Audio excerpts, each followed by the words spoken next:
അപ്പ നമ്മാടേ കുമ്പളത്തൈ.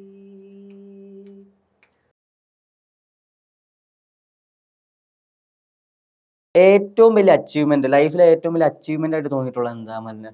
എന്താ പറയാ, എൻ്റെ ഫാമിലിയുടെ ഒരു പാട്ടായതാണ് ഏറ്റവും വലിയ, അങ്ങനെയല്ല ഒരു ഭാഗ്യമായിട്ട് കരുതുന്ന അച്ചീവ്മെന്റ് എന്ന് പറയാനുള്ളത് പാട്ട് തന്നെയാണ്.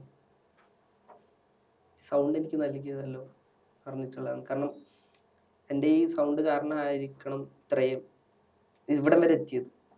അപ്പൊ അതാണ് ഒരു അച്ചീവ്മെന്റ്.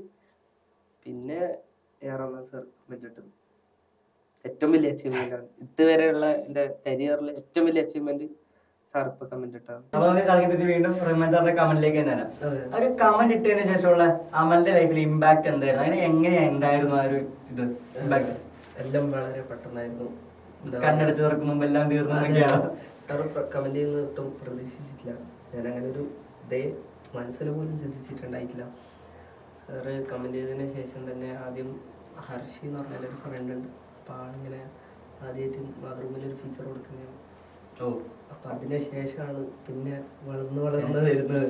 പിന്നെ തിരിഞ്ഞു നോക്കിയിട്ട് പിന്നെ ഫോളോവേഴ്സിന്റെ കാര്യമാണെങ്കിലും നമ്മളെ മിന്നൽ മുരളിയിലത്തെ വില്ലൻ ക്യാരക്ടറായിട്ട് അഭിനയിച്ച ഗുരു സാർ എന്നെ ഫോളോ ചെയ്തു. പിന്നെ TM കൃഷ്ണ സാർ എന്നെ ഫോളോ ചെയ്തു. കർണാടക മ്യൂസിക്കിന്റെ വലിയൊരു വിദ്വാനാണ്. പിന്നെ നമ്മളെ അങ്ങനെ കുറച്ച് ആൾക്കാർ ഫോളോയും ചെയ്തു, മെസ്സേജും ചെയ്തു. മണികണ്ഠ സാറുണ്ട്, നമ്മളെ അഞ്ചക്കുള്ള കൊക്കാൻ തുമ്പി എന്ന് പറഞ്ഞ സോങ് സാറാണ് ചെയ്തത്. സാറ് എനിക്ക് മെസ്സേജ് ചെയ്തു. കൈവിട്ടങ്ങ് പോയിന്നല്ലേ? ഓക്കെ. അപ്പൊ ഇതിനിടയ്ക്ക് നമുക്ക് ഉറുമിയിലൊരു പാട്ട് പാടിയിട്ട് നമ്മുടെ ഫ്ലവേഴ്സില് ഒരു ചാൻസ് കിട്ടി അല്ലേ? ആ ഒരു ആക്ച്വലി ആ സോങ്ങും എന്റെ വൺ ഓഫ് ദി ഫേവറേറ്റ് ആണ്. നമുക്ക് ആ ഒരു പാട്ട് 2 വരി പാടിയിട്ട് ആ ഒരു വിശേഷങ്ങൾ ഒന്ന് പറഞ്ഞാൽ ഓർമ്മയുണ്ടോ? ഓ തീർച്ചയായും. അപ്പ നമ്മാടേ കുമ്പളത്തൈ, അമ്മേ നമ്മാടേ ചിരകത്തൈ, കുമ്പാളം പൂത്തതൂ പറിച്ചതൂ കറി കരിഞ്ഞതൂ നെയിൽ പോരിച്ചതൂ നീ അറിഞ്ഞോ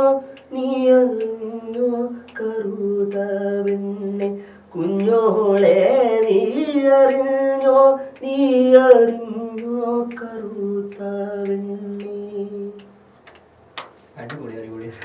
അപ്പൊ ഈ ഒരു പാട്ടിലൂടെയാണ് ഫ്ലവേഴ്സിലേക്ക് എത്തുന്നത് അല്ലേ?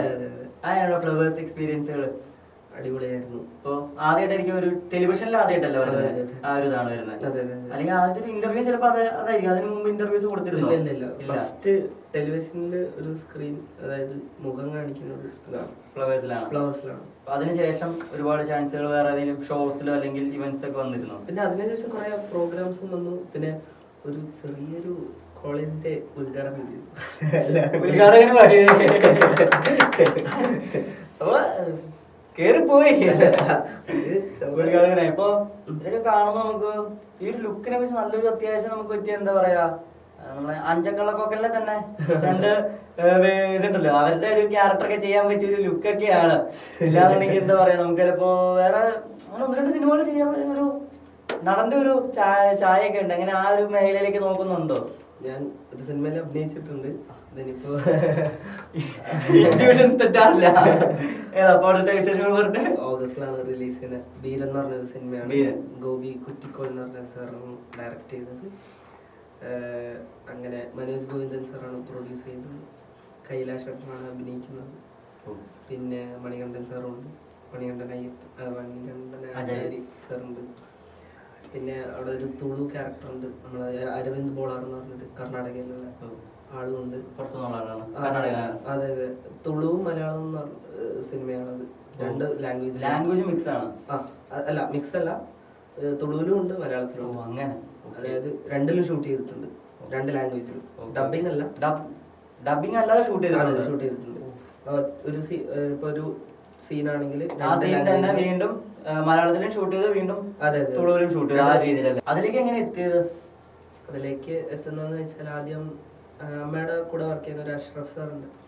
സാറാണ് ഇങ്ങനെ പറയുന്നത്, നിന്നിലൊരു അഭിനയം കാണുന്നുണ്ടല്ലോ. അങ്ങനെ അവരുടെ ഒരു പ്രൊമോഷന് വേണ്ടി എയ്ഡ്സിന്റെ ഒരു ഷോർട്ട് ഫിലിം ചെയ്യുന്നുണ്ട് എന്ന് പറഞ്ഞു. അപ്പൊ അതിനാണ് എന്നെ ആദ്യമായിട്ട് വിളിക്കുന്നത്. അതിൽ ഓഡീഷൻ ആയിട്ട് വിളിക്കുകയായിരുന്നു? അല്ലല്ല, ഡയറക്ടർ ഇങ്ങനെ പറഞ്ഞു, നീ അഭിനയിക്ക്, ഷോർട്ട് ഫിലിമാണ് ചെറിയ. അങ്ങനെ അതില് അഭിനയിച്ചു. ഫുള്ള് ലുക്കെല്ലാം മാറും. ഇതൊന്നും അല്ല, ഇനി അതില് കണ്ടാൽ മനസ്സിലാവുമെന്ന് അറിയില്ല എന്നെ. ലുക്ക് എങ്ങനെയാ വരുന്നത്? ഫുള്ള് മുട്ടയായി. മുട്ടന്ന് വെച്ചാല് ഫുള്ള് പറ്റ വെട്ടി, പിന്നെ ഫുള്ള് ക്ലീൻ ചെയ്ത് അങ്ങനെ. അപ്പൊ എത്ര നാളായി ഷൂട്ട് ഇപ്പൊ കഴിഞ്ഞിട്ട്? കാരണം ഇപ്പൊ ഈ ഒരു ലുക്കിലോട്ട് തിരിച്ചെത്തിയല്ലോ. കൊറേ നാളായി. എനിക്ക് കറക്റ്റ് ഓർമ്മയില്ല. First year college first year കയറുമ്പോഴാണ് ഈ മെയിൻ സിനിമ ഷൂട്ട് ചെയ്യുന്നത്. ഈ ഷോർട്ട് ഫിലിം കണ്ടിട്ടാണ് സാറ് മെയിൻ ഫിലിമിലേക്ക് വിളിക്കുന്നത്. കൊറോണ കഴിഞ്ഞ് എല്ലാം ലെവലായിട്ടുള്ള ഒരു സമയത്താണെന്ന് തോന്നുന്നു ഈ ഷൂട്ട് നടക്കുന്നത്. കാരണം ഫസ്റ്റ് ഇയറിൽ എനിക്ക് ക്ലീൻ ചെയ്യുന്നതാണ്. ഓക്കെ. അപ്പൊ എന്തായാലും ഇപ്പൊ ലുക്കിലേക്ക് ചോദിച്ചോണ്ട് ചോദിക്കും, ഇതാണ് ശരിക്കുള്ള ലുക്ക് അതോ ഇത് തന്നെയാണ്? ഇത് തന്നെയാണ് ഇഷ്ടപ്പെട്ട ലുക്ക് തന്നെയാണ്. നല്ല ലുക്കാണ്, ചുമ്മാ ചോദിച്ചു. അപ്പോ നമുക്ക് ഒരുപാട് വിശേഷങ്ങൾ നമ്മൾ പങ്കുവെച്ചു. ഒരുപാട് ഉയരങ്ങളിലേക്ക് എത്തേണ്ടതാണെങ്കിൽ ഒരുപാട് ഉയരങ്ങളിലേക്ക് ഇപ്പോൾ എത്തി നിൽക്കുന്ന ഒരാളാണ്, ഇനിയും എത്താനും ഉണ്ട്. അപ്പൊ അവസാനമായിട്ട് ഞാൻ ചില ഇന്റർവ്യൂകളിലൊക്കെ കണ്ടു, എന്നെ കാണുമ്പോ ഏത് പാട്ട് പാടും ഓർമ്മിക്കും. അങ്ങനെയൊന്നുമല്ല, എനിക്ക് ഇഷ്ടമുള്ള ഒരു പാട്ടും കൂടി പാടി തന്നാൽ നമുക്ക് ഈ സെക്ഷൻ വൈൻഡ് അപ്പ് ചെയ്യാം. നമ്മുടെ ഗപ്പിയിലെ പാട്ട്, ആ പാട്ട് എനിക്ക് ഭയങ്കര, ഞാൻ കേട്ടു. അപ്പൊ എനിക്ക് ഭയങ്കര ഇത്, അപ്പൊ നേരിട്ട് കേൾക്കണം എന്നൊരു വല്ലാത്തൊരു ആഗ്രഹം കൊണ്ട് ചോദിക്കുന്നതാണ്. അതുകൊണ്ട് കേട്ട് നമുക്ക് വൈൻഡ് അപ്പ് ചെയ്യാം.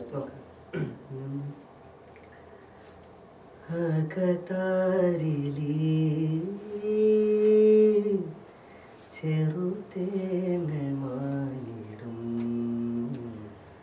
തിരിനീട്ടുമീ കുളിരോർമകൾ തിരികെ വരും. ഇരവാകവേ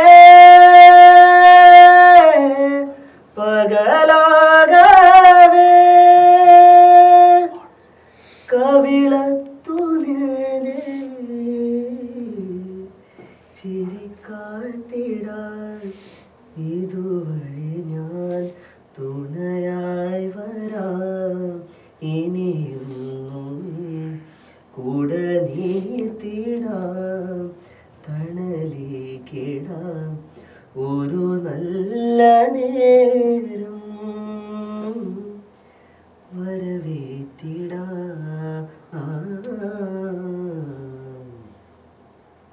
കുഞ്ഞോമൽ കണ്ണോരം കണ്ണീരും മായേണം നെഞ്ചോരം ഉന്നോളം ചേലേറും കനവുകളും ഒരു പിടിക്കാവലായി വഴി തേടണം. ഒരു മാറിവിൽ ചിറകേറണം, ആശകൾ തേരിത് പറന്നുവാനിൽ നീ ഉയരണം. ഇടനെഞ്ചിലെ മുറിവാരണം, ഇരു കണ്ണിലും ഇഴിവേരണം. നന്മകൾ പൂക്കുമീ പുലരി തേടി നീ ഒഴുകണം.